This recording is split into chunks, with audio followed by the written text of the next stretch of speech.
Salut peuple de Dieu, c'est votre serviteur, l'ancien Michael de l'église AC Madjibou.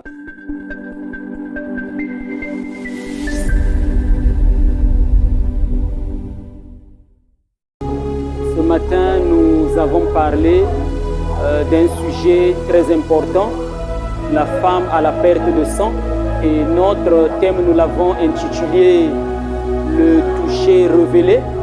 Et nous avons révélé au peuple de Dieu que pour ceux qui pensent qu'ils doivent être là, continuer d'attendre le temps de Dieu, cependant que certaines choses dans nos vies n'est pas question du temps de Dieu, mais il est question de notre détermination.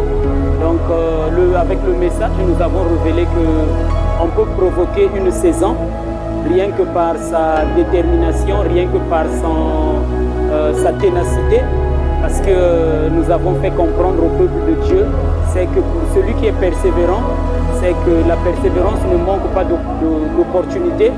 Pour celui qui choisit ne pas relâcher. Et nous avons vu ensemble avec cette femme ce que cette femme a fait. Elle avait une révélation, c'est que partant de sa révélation, certains touchaient Jésus, mais cette femme a touché Christ par Jésus. Donc, ce n'est pas un vêtement ordinaire auquel il s'attendait pour toucher, mais lui, plutôt elle s'attendait à toucher quelque chose de spirituel qui pouvait aussi changer sa vie.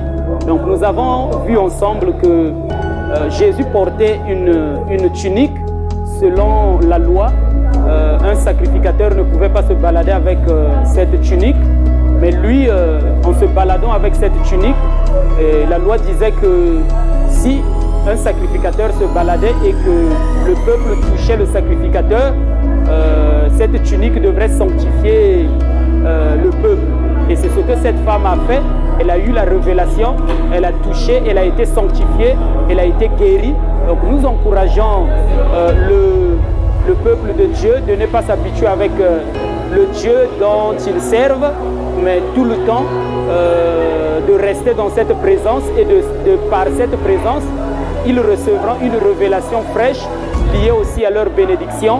Donc c'est tout ce que nous avons partagé. Que le Seigneur soit béni et à toi aussi qui es au bénéfice de ce conseil, que le Seigneur te bénisse et qu'il te multiplie ses faveurs. Restez bénis dans la présence du Seigneur.